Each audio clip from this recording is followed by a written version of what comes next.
Hello and welcome to the latest TFB Spotlight interview. And my name is Gabrielle Fontaine, and today joining me is Roderick Robeson. And Roderick, am I saying your last name correctly? I forgot to ask you that. You are saying it correctly, Roderick Robeson. Robeson. Well, thank you so much for joining us, Roderick. And I know just from what I've followed with you the past few years as being associated with the Freelance Bookkeeper, I'm so excited to interview you because I know there's so much here that so many of us can learn because you've done so well with your business. So why don't I start it off? I have his official bio here so that we can get some of Roderick's background, but then we'll just jump right in with questions. So Roderick is a certified public accountant, and he's been an entrepreneur with over 20 years of small business accounting and finance experience. He currently owns and operates two businesses. The first one, which is the one we're really focused on, is Roderick Robeson CPA LLC, which is a virtual accounting firm serving small businesses internationally, which I think that's interesting. And then also you have an online educational platform that teaches entrepreneurs how to develop and grow their businesses, which that obviously sounds like it complements your accounting practice. But something else that's really interesting about Roderick, and hopefully we can learn some in this interview, is that he has a passion for teaching. And due to his unique teaching style, he was even selected to teach business courses at one of China's largest and most prestigious university, and hopefully I say this correctly, at Sichuan University. And then also Roderick in his spare time gets away from the computer and likes to read, travel, kayak, and fish. And he calls Austin, Texas home. So Roderick, that's a great bio, gives us a good flavor for all that you're doing. But now, in your own words, I would like to hear a little bit about how you decided to start your accounting practice. And it's a virtual one too. Yeah, wow. The genesis of it actually started when I was 7 or 8, and I didn't realize that. My dad was an entrepreneur. He was a business owner, and he got audited by the IRS. And he only had a 10th grade education. We'd always talk about business, and I remember seeing that audit and kind of what he went through and got fascinated with the numbers. It always kind of stuck in the back of my mind, so to speak. Just seeing the audit and digging into the numbers. It kind of sat dormant there for a while. And then later ended up taking the traditional route, going to college. Well, actually, I joined the military, did that for 4 years. I wanted that background, that experience. Then went to college and got a job, went the corporate route, and eventually as I began to work, the things my dad used to tell me about being an entrepreneur, I remember vividly sitting in his shop and we were talking about getting a job and working, and he's like, if you're my son, you're going to want to do your own thing. He's like, that's going to always be there. And I kind of ignored that, and I took the safe, traditional route, the really safe route, And as I began to work, I start to see things that the businesses were doing, and I start to critique what those businesses were doing and the decisions the leadership was making. And I'd say, well, I would do it differently. This is the way I would do it. And if they had gone down that path over and over again, they would have gotten the result that I expected. And so the day that I just left corporate America altogether, I remember that vividly too. I'm sitting in a boardroom with the CFO, the CEO, it's the entire executive committee, and members of the board are there, and they're part of the audit committee. And I'm telling them about these things that are about to happen. And one of the board members literally said, who are you again? What do you do for us? And they just ignored that advice altogether. And that was my role as an auditor, was to tell them about the things that were going on.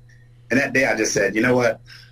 I'm just not going to do this anymore. I said, I'm going to do my own thing. I know how to do this. And I was kind of playing around with it on the side, a little extra money. I'd pick up some tax returns and do some bookkeeping here. And I wasn't really, serious about it. How long ago was that? When I left corporate America, it was March. The day I made the decision was March 5th, 2015, and I officially left on October 8th, 2015. Wow. And that's when I just went in full board. I was like, this is all I'm doing. Had the conversation with the wife. You know, it was a little scary, but there were some things that happened that made it less scary. But at that point, I made the decision. I'm like, this is it. I'm done with this. I'm done, you know, talking about it. I'm done, you know, second guessing myself. I'm done saying I can do it better and not actually doing it better. And I jumped out and I did it. And I wish I would have done it sooner. This particular business, I wish I would have done it sooner because I've had others that I started and didn't enjoy. So in the past, you had smaller businesses kind of on the side, but when it was time to start your own accounting firm, it was this. This is when you were like, that's it. They don't get it. I'm going to do it. Yeah, this was it. And I back and like I said, I've had a long path to kind of get here. When I left college, I helped some of my friends. They were partners. And this was during the big .com, so now I'm dating myself. But anyway, I kind of helped them build their accounting system and their practice. And, you know, from an accounting perspective, they didn't really know what they were doing. And they saw that I did. And they're like, well, do you really want to be a stockbroker? Do you really want to go into corporate? You can do this for us. And so I did. And so I built that structure from the ground up, helped them to grow their business, and kind of saw the writing on the wall and took what I call a sabbatical and kind of took a step back and just took some time off. Then during that time off, I started helping small businesses in a nonprofit organization. And again, I see these, every place I went, it was the same issues. It was the accounting, it was the books, it was the finances, it was how do you interpret it? Are they doing it correctly? Recurring themes. You know, so in 2015, I was like, okay, I get it. I finally get it now. Let me quit fighting this and pushing it away. And so I jumped out, and like I said, it's been nuts is the best way to explain it. It's been nuts. It's been good, but I've been very, very busy, and I'm glad I did. Well, that's great because many of us, like, for whatever reason, in your case, it was like it had been all around you, and then it was just clear that was the path you needed to go in. But then all of a sudden, when it's our business, it's a little different too. So what did you find were the greatest challenges you had in getting the business off the ground? So it was making the decision to bring structure and clarity around the business. So my starting point was to do that. Now, life happened though when I started to do that, and there's some things that kind of happened that made me kind of get off track, because what I see a lot of accountants do is, a lot of business owners do, is they spend so much time analyzing and preparing and writing out and drafting. And I had already done that. You know, I had lots of time to kind of do it. But because of the way things kind of happened, you know, there were some family issues that happened that made it where we needed the money, to be perfectly honest, you know. And so I was like, well, I just got to go out and get clients is what it amounted to. So I couldn't follow that path. And the lesson I took from that is you can't always plan what's going to happen. So I did what everyone says you should do. And I know I called you and I've emailed you, and I found out about you through Samantha Greenleaf, I think is her name. Oh, Debbie. It's Deb Greenleaf. Debbie, I'm sorry, Debbie, yeah. So I learned her from you. In that stage, I was in that planning kind of, let me nail down my plan type stage. And so I wrote it out, did everything I was supposed to do. But when I got in there, it's just like, I got to scrap this. It's not going to work for what I'm trying to do and what I need at this specific point in time. And so, you know, but so the greatest challenge was trying to get on track and stay on track with what personal things that were going on, you know, because it's never going to be perfect. So if you're waiting for like this perfect storm or this perfect thing to do whatever, you're never going to start it. It's never going to happen. You're always going to be discouraged. You just got to jump out and just start doing it and adjust. Would you say that then your challenge was obviously getting those first clients, because you may have had a few on the side, but getting those clients because you had a real need, you had to make real income for your family, but then also the family issues that came up that you had to deal with. Now you were juggling that while trying to get the business going and doing that initial marketing. Would you say that's what that package was? Strangely enough, I wouldn't. So I've been very fortunate in that I've been able to get clients. And I thought in the beginning, you know, all the reading I did was, I'm never going to be able to get clients and it's going to be hard. And I'm accountants can't market and da da da da. The first client I got was a restaurant, and I got the restaurant from a friend. I prefer not to work with restaurants, but I needed the money. Yep. And so I picked that client up, and that client told someone else. The next client I got was from a mentor I had who is a CPA, and I work with her now all the time. We send each other clients, and she saw my work. She hates bookkeeping. She doesn't want anything to do with it. She just wants to prepare taxes. So she sent me a couple of clients. And every client I got, I said, I'm going to do the absolute best job possible. I don't care what the price is. I don't care how many hours I work. It doesn't matter. The product they're going to get, the level of customer service they're going to get, it's going to be the absolute best. And I found out all the things that CPAs were doing wrong, like not filing the tax returns or filing extensions when they didn't want to, not returning phone calls, not being available. I said, everything that those guys are doing, I'm going to do the exact opposite. And people just started calling. And the next group of clients I got was on Thumbtack. So someone on LinkedIn told me, well, why don't you go on Thumbtack? I got 3 clients off of there, and that's kind of hit or miss. Yeah. But my whole thought process was every client I get, I'm going to do the absolute best job I possibly can do. Yeah, you were bootstrapping it is what you were doing, because when you take on, you just got to take on the client you're going to take on at the beginning, because you got to get the engine going. Yeah, but they all told other people that told somebody else. Right.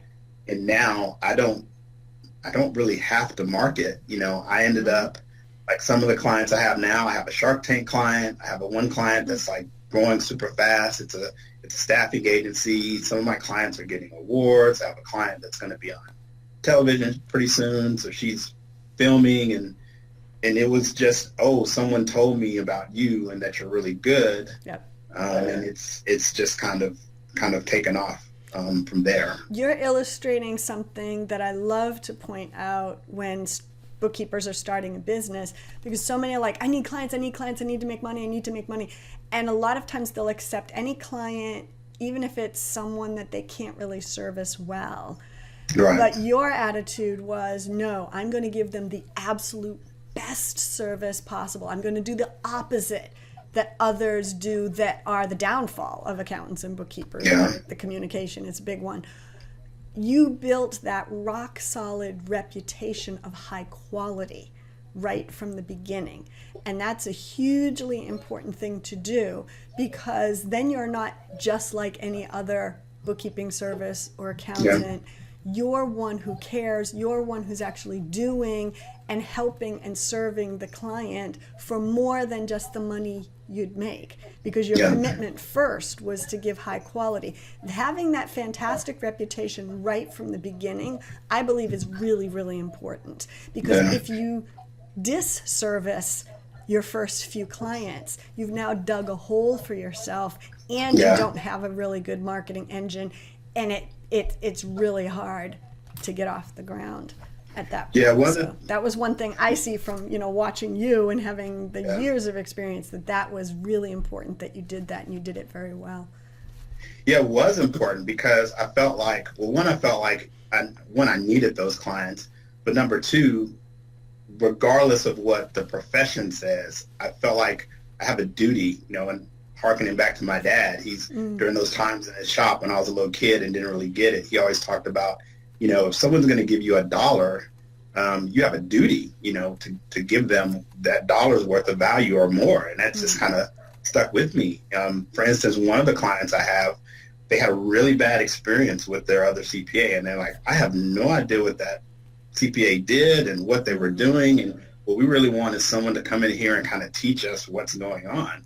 And I'm like, well, this is perfect, because that's exactly what I love to do, and I do it with all of my clients, and I walk them through everything, and I'm not afraid to show them how the sausage is made, so to speak. And I teach them what I'm doing so that they know. And that's good for a couple of reasons. One, you're establishing trust, which is vitally important for what we do. But number 2, you're transparent, and it's just like they can see now, this is why you're charging me so much. I didn't realize you did all of this stuff. I didn't realize how hard all this stuff was. I thought you just throw it in QuickBooks and it spits out the financial statements. It's like, no, there's a lot of work involved to do this. And they know what I do now. And and we kind of talked about this earlier, it's like, I call them blank check clients. They're like, I'm going to give you a blank check because I know that, one, you're not going to just take whatever you want, but you're going to take off what the value that's there. But number two, I trust you. I trust that you're doing the work, and now I can be comfortable in running my business and making you a trusted advisor, as opposed to I'm the bookkeeper who puts data into the system to create financial statements. Yes. You want to make that distinction between everyone else. I create value for you. I'm not a data entry person. Very good. And I love how you expressed that from the business owner standpoint. One of the stumbling blocks I see all the time for accountants and bookkeepers is that they cannot imagine what it's like to sit in the chair of the business owner. Now, you do have a little bit of an advantage because you grew up with your dad being entrepreneurial. So, you kind of have that. But I love that that's your focus, because that right there is going to build that rapport. But you mentioned it a little bit. Do you think the fact that you love to teach has been helpful in growing your business? I think it does, to the extent that I like to have that open communication. And I don't know why in our profession we don't really like to talk to our clients a lot. Maybe because, most of us are introverted, and I consider myself an introvert and a practicing extrovert is what I call it. Or trying to be more gregarious because I need to be out there talking to people. But I don't know why we don't. So that teaching piece, it allows me to communicate to them and to explain to them, in a way that's not condescending or, I'm the CPA, or, I'm the authority, so to speak. I think it is an advantage. I think it helps me a lot, and I enjoy doing it. So it makes it easy for me to do. Very good. Very good. That's helpful, because again, I actually believe that we all need to be teachers because of that, because it builds the trust. And like you said, a lot of accountants and sometimes bookkeepers will end up using our jargon, and the client feels very talked down to. But when we're teaching them something, we have to make it more on a level that they can understand. And to me, it's that arm around the shoulder. It's the win-win approach, which communicates not only that trustworthiness, but it communicates that we care. And that's huge. But think about it. They're giving you their baby. This is, and look at it from your perspective. It was easy for me because I've always had that mindset, but I had to make sure that every dollar counted. So I'm thinking just like they're thinking. We're all business owners. And if you're not a business owner, you need to be, and we could talk about what that really means, a real definition of that. But if you're a business owner, you understand that you got to stretch as much value out of every dollar that you have. And so I just do the same thing when I'm with them. I'm like, they're going to give me their money. They're going to give me their time. They're going to trust me with their baby, their baby and their money. And I'm going to know more about them. I have conversations with some of my clients, and I'm just like, that's kind of out of bounds. I don't know if you need to tell me that, because that trust level is there, but it's got to be there. It has to be there if you want to have good relationships and if you want to grow your business and do a good job for your clients. It's just mandatory. Yes, that you remind me of something I learned a long time ago. If your clients are kind of sharing lots about their life, that you're kind of like, okay, TMI, that's a good sign, because it means that they really trust you. But when you think about it, money is very emotional. If they're trusting you with their money, that's why they're trusting you with other parts of their life. So that just for everybody, if you have clients that want to share their life story, that's probably a good sign that they trust you. So that's a good thing. Do you have any tips that you'd like to share that you wish someone would have shared with you that you didn't know when you started your business? You mean within running the practice, or just general tips? Well, I would say if anything specific to running a bookkeeping practice, was there something you wish you knew that you didn't know until you got in there? The big thing I would say, I'm trying to, there's not a lot that I wish I had known. Well, I take that back. Hiring. So that's where I'm now. If I had to do anything differently, what I would have done was I would have started hiring right away instead of waiting until I got as big as I was. And there's always a fear to hire someone because again, this is another way someone can put that business owner hat on when they're thinking about their clients. It's like, ooh, do I trust someone with all this information? My concern was I have socials, I have bank account numbers, I have logins that I've tried to not have my clients give me, but they give me anyway, and I have all this, personal data of theirs that if I pick the wrong person, one, they may do something with that person's data, or two, they may not be as effective or as efficient as I am. And, now I'm going, wow, if I would have hired someone in the very beginning, brought them on part-time, built that relationship, I would have way more bandwidth to do the things that I want to do. And I could actually probably double, maybe even quadruple the size of my business, because you only have so much time. You as an individual only have so much capacity. And, and I consider myself a hard worker, and, I'm only going to get so many hours of sleep, and I can, run marathons or whatever. But that's just not realistic. You're going to burn out at some point. And so if I would have done anything differently, I would have started hiring right away and just sucked it up from a financial perspective as best I could, because it would have made me a lot better now. So tell me now, where are you now as far as staff? I'm hiring I've actually hired 2 CPAs. I'm going to hire an executive assistant. I'll probably hire a staff accountant. Actually, I hired 3 CPAs. I take that back. And their contract. I tried hiring employees that were bookkeepers, and maybe we can talk about that. So maybe that's a tip. Yes. In the beginning, I thought, well, I'm going to pay someone on the low end and teach them and kind of bring them along. And it just didn't work for where I was. I have quite a few clients. I'm getting close to, it'll probably be like 100 by the end of the year. Now, those are bookkeeping clients, or is that including a tax practice? The way I structure my practice is it's not really, I may have 1 or 2 one-off projects, but everything is recurring. It's a complete package. I'm going to do the bookkeeping. I'm going to do the tax. I'll do your business, personal, and all the financials for all the monthly bookkeeping for your company. And the reason I do that is I have the full picture, because what I see happening sometimes, actually a client I picked up, the bookkeeper was supposedly wrong, and when something went wrong, then the CPA pointed, they pointed at the CPA, and people were kind of pointing fingers. And when it was all said and done, the client was the one who was in trouble. It didn't matter. Nobody was solving anything. And this client is hurting, from a tax perspective and a financial perspective. I said, forget that. If I have the whole ball of wax, I'm going to know anything from beginning to end. I can help them maximize from a tax planning perspective. So I don't just do the books and hand it off to someone else, or I don't just do the taxes and pick it from a bookkeeper. I do everything, and I know it from beginning to end. So every month we do what's called a month-end close process, and then we do tax planning and strategy, and I can adjust on the fly for them. So that's kind of my approach to running a practice, and it's all flat fee. I don't really do value pricing unless it's a project. I'll do it that way, but it's just packages is how I do it.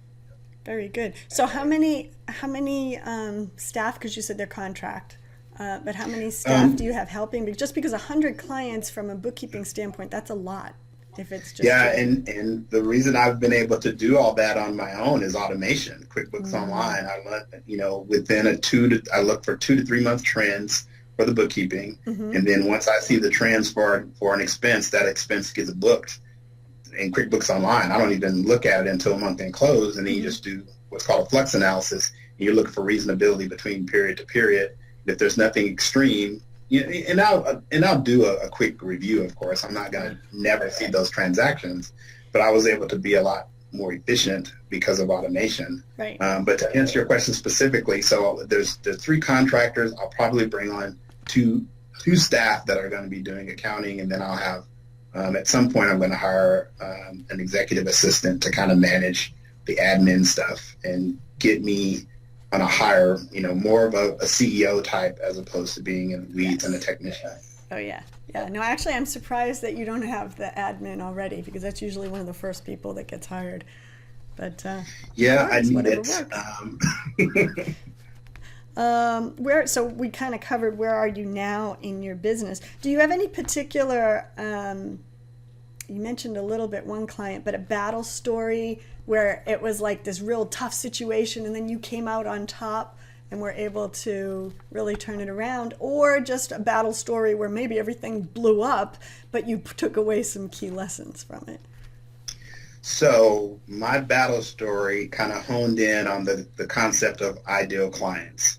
So there were 3 clients that I had, and they just weren't a good fit at all. And I knew that when I sat down with them. But again, I was like, oh, I need the money and da-da-da-da. Okay, good. So it was just difficult. It was difficult getting them to communicate, and I would tell them, hey, I need information from you.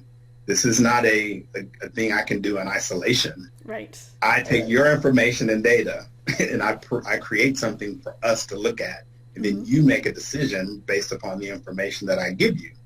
You can't just pawn it off on me, because some clients are like, you're the numbers guy, just give it to them, and I'm not going to ever worry about that ever. And it just doesn't work. There's too much risk involved. There's too many things from a regulatory perspective that can get you in trouble. And so what I took away from that was the reaffirmation of, you got to figure out who your ideal client is. You got to figure out what works for you, and you have to stick to that no matter what. And now I have a profile. Part of the strategic planning I've done this year is I hired a facilitator, and we sat down and said, all right, let's just talk about your clients. Let's go through everything. Let's pick out the clients that are the best in this group of clients that you have. And I have a profile now that says, here are my ideal clients. These are the type of people that I want to work with. Good. And we're still developing like some, we call them knockout questions or knockout issues, where if we see this, it doesn't matter how lucrative that client is, they're gone. We just eliminate them. Yep. So that was kind of a, I had to go through that. I think it was important, and I enjoyed that journey no matter how painful it was, because now I have the confidence to say no. Yes. Because yes. I know if I don't, it's going to be a problem. Yep. Pain is a wonderful teacher. It is. It truly is. So if you had to start over again, what would you do differently? Just the hiring first. I probably would have hired an administrative assistant first, Yes. But I would have started sooner too. I wish I would have started sooner. And that's a message I would give to a lot of people. Part of it, I think, was fear. I don't know exactly what I was afraid of, and I never figured out what it was. And I think I got so frustrated that it didn't matter anymore. And I look back now, it's like, man, if I would have done this 5 years ago, 6 years ago, 7 years ago, 10 years ago, where would I be at this point? Because, I'm not, a millionaire by any means, but I'm doing really well. I make my own schedule. I do what I want. I know that the company is going to grow to whatever revenue level I want. I know I'm going to have the lifestyle I want within maybe a year or two. So what if I'd have done this sooner? And so my advice would be just go do something. A lot of times people read, and clients come to me and they read and they plan, and they read and they plan, and they read and they plan. I'm just like, nah, you just got to go do something. Even if it's wrong, you need to go do it, because you don't have a business until you have clients. So saying you're a business owner is, you got to have clients to serve. Yep. And then the situation is going to dictate, whether you adjust your plan, whether you do something different, or if you even like it, Because I told one person who wanted to partner with me, I said, you don't even know if you like this. It's not what you think. It's nothing like you think. It's not preparing a tax return and then for 3 months of the year and then taking the rest of the time off. It doesn't work like that. It can, but so just go do it. Just go do something, and get down the path, because you're not a business owner until you have clients. What's your definition of a business owner? So process. That's the other thing I would recommend is, if you have a bunch of clients, and you are serving them, but you have to always be there serving all those clients, you're created a job with a lot of bosses. Yep. But you're a business owner when you have those clients, and then you have a system and a process to serve those clients. I took a big undertaking this year. I actually just stopped taking clients, unless they begged. There's a couple that were just like, just heard a lot from you. We got to have you as a CPA, and I've kind of worked them in. But I've stopped taking a lot of clients, and I did. We're almost done with my strategic plans for the next 2 to 3 years on how I'm going to operate my business. And we've done an inventory of everything in my business, every app that I'm using, how I bring on clients, what their experience is like. And we're going to have processes for everything. It's all going to be documented. Everyone's going to follow it. The clients are going to follow it. I'm going to follow it whether I like it or not, even though I'm supposedly the boss or whatever. Every process will be documented. Everyone will follow those processes, and everyone will have feedback on the processes, because if you have a better way of doing it, then tell me how to do it better. Let's do it better. But the point of that is so that I have the time to actually enjoy, the fruits of my labor. But, so it's you got to have clients, you got to have a process and systems in place, and the business needs to be able to generate revenue when you're sleeping and when you're not working. If you don't have those, you're not really a business owner. You've created a job where you have multiple bosses. Yes, very, very good. That's a great definition, because if you're basically building your business machine, you also put yourself in a position that if you ever wanted to sell it, you could. If it was just you with a bunch of bosses, all of a sudden now you've had enough. You can't. It's really hard to sell it because you are the business. So great distinction. And quite honestly, Roderick, you've moved very quickly in a short period of time with your business. So it's impressive, just so that you know from where I sit, having been in business for a very long time. Well, thanks. I think I was very fortunate. I think the timing, was just kind of right. So, but I just went out, like I said, and said, forget all this stuff I've been reading. I'm just going to go do it. And I adjusted. I just kept adjusting. New client adjust, new client adjust, new client adjust. And don't be afraid. One of the other things I see, sorry to go off track here, is I work with clients, I work with business owners a lot that are trying to get started. They're so afraid to ask for the sale. Yes. And I'm like, ask for the money. It's okay. Just ask for it. They'll go down the road and they'll tell everyone how experienced they are and how great they are. And we talk more in these meetings with our clients than we probably should, because we're trying to sell ourselves. But listen to the clients, figure out what it is they want, because they're going to tell you. Every client will tell you exactly what they want if you listen. They're not going to hide it. They may be hesitant to speak freely, but they're going to tell you in that meeting with you. And listen to what they're saying, and then tell them how you can meet their needs. And once you see that they understand that, be quiet and ask for the sale, ask for their business. And I don't know why people just don't want to close, but you got to do it. I mean, that's the only way you make money. You got to close. Yep. That's right. Well, if we're going to actually help the client, it's worth something to them.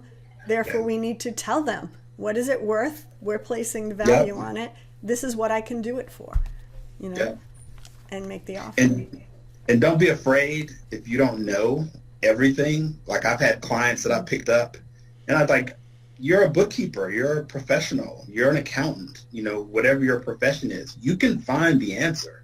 And then you just work your tail off. You ask other people. I mean, there was one client I picked up. I had no idea what I was doing. So I just asked another CPA and said, look, I'll pay you, part of whatever it is I made to show me how to do this or to work with this on me, But if your goal is to do a good job by your client, you're going to find the right answer. And if you know for a fact when you get in there that you can't, you figure out a way to get that person the help that they need. But I mean, you're a professional. You can find the answer. You can get them what they need. So don't let fear of the unknown, stop you from taking a client. You can figure it out. That's right. We can choose to be the bookkeeper that our clients need. Yep. That's it. Very good. What about any specific tools, websites, software? You say you're going through it all right now. Yeah. What would you recommend, and that's helped your business the most? I like SharePoint. Citrus SharePoint, and the reason I like it is it's got bank level security, it's encrypted, I get a lot of technical support. I had a client, I don't want to badmouth Dropbox, it may have been just a technical thing, so maybe this is one of those battles or what have you. It was a pretty big company, it was an insurance company, and I sat down with it, I impressed all the partners, and I said, all right, give me all your information, save it on Dropbox, I'm going to take a look at it, and then we can kind of go from there. And I never heard from them for about 2 to 3 days. I'm just like, man, I nailed that whole thing. What's going on? I'm looking at Dropbox. And so I called him. I said, I thought, I did pretty well there, and I know I can help you. What happened? It's, oh, we sent that to Dropbox. Well, it's been there waiting for you. And I'm just like, oh my God, this is like millions of dollars in tax returns that's just out in the stratosphere. And then I tried to call someone, and I couldn't call anyone at Dropbox. After that, I said, there's no way. I need someone I can talk to when you're dealing with the client's sensitive information. I need to know their security level. What are their security protocols? And so every cloud-based platform I use, first place I go is I look at that security. What are they doing from a security perspective? Do they have any white papers? What are their procedures? And so ShareFile, I'm pretty much dialed in. And then the other product, I'm exclusively QuickBooks Online, primarily because it's the biggest. And I'm familiar with it. And I like to memorize the automation, memorize transactions. I'm an advocate for automation. And one of the things I'm trying to do in my business is make sure everything is automated. And so I'm talking to different software companies to where if I have to get off QuickBooks Online and every single piece is automated, I will do that. But QuickBooks Online, I love that a lot. ShareFile, I can't remember the name of it. The screen, Camtasia is the company that makes it. Snagit. Oh, Snagit. TechSmith makes that, yeah. Yeah, I like Snagit a lot for taking screenshots of stuff and then I use it all the time too. To clients and making presentations. Those are my big ones. Excellent. Big tools that I use. Excellent. Well, I have just one more question I wanted to ask you before I ask the real final question. But but I wanted to ask you because something that's interesting is you have a virtual bookkeeping business, but you serve clients around the world. Tell me a little bit about that you serve international clients, not just those in the U.S. I have a few, and I'm going to end up scaling those off. And here's the only reason why. And it could be that they weren't the best fit. So went through the strategic plan. I didn't have a lot of them. And to this day, I don't really remember how they found me. And I should have asked when they found me. It was one in Australia. One client moved that was here in Austin. She moved to Guatemala. There was one in France. And then there was another client it was a Swedish company, I think. He was starting something in the States, and he got funding from a Swedish company. But at any rate, so serving them, the actual serving them wasn't the problem. The problem was just the communication and then the currency translation. Yes. I didn't want to deal with that. I didn't want to deal with, from francs to euros to whatever. I didn't want to deal with that. That was more work than I wanted to do. So I'm kind of scaling back on that. But it's working virtually. The benefit of that is I can work from anywhere. The hard part is getting my local clients to want to work virtually because I'm here, and I've learned I picked the right clients. That's not an issue. And so now of all my clients, there's only about 4 or 5 that I actually see face to face of all the clients that I've served because I've kind of trained them, hey, we don't have to meet to do work. And to me, that means it's all cloud-based. That's what virtual means to me. We're going to use, there's no paper involved, meaning I'm not sending them a piece of paper to sign, or it's all online. It's all cloud-based. It's all on a server somewhere. Very good. Well, what are your plans for the future? You said you're done with your strategic, or almost done with the strategic planning. What's the road ahead look like for Roderick Robeson? The road ahead, accounting. Continue to add staff, and then the second company is the teaching platform. What that platform will do once I get it up and running is it's going to take all the stuff we've talked about. It's all the lessons I've learned on just running a business, all the lessons, like I'm constantly looking at what my clients are doing and talking to them and absorbing their knowledge and seeing their mistakes and successes. All of that's going to get built on a platform to kind of teach. It's kind of like a mini MBA or entrepreneurship type class. So that would be the platform. That's the long term. And then doing some coaching. I really like to teach, like I've said before, and kind of coaching clients and coaching business owners and kind of getting them to grow their business. That's the long road. Excellent. Well, thank you. You have just been such a wealth of knowledge, and I know that there's even a lot more we could have dug deep into. But it's exciting from where I sit because I do remember when you were first starting out and then hearing about all your progress, that one of the things that stands out to me, Roderick, and part of your rapid growth, even though you had a lot of exposure leading up to when you finally took the leap, is that you're a doer. In that you just implement, you just go, you make a plan, and you're not afraid of making mistakes because you can learn from them. And that you're also, your business is always changing and you're refining it as you go along. So all of those are fantastic lessons for all of us, whether we've been in business for a long time or only a few years. So thank you so much. Appreciate you spending the time. No problem. Now, if we want to hear about your training platform when it's ready, and how can people get in touch with you? What's the best way? The best way is to just email me at Roderick, RODERICK, at RORCPA. That's the best way. I always have my phone on me. I'm always checking my email.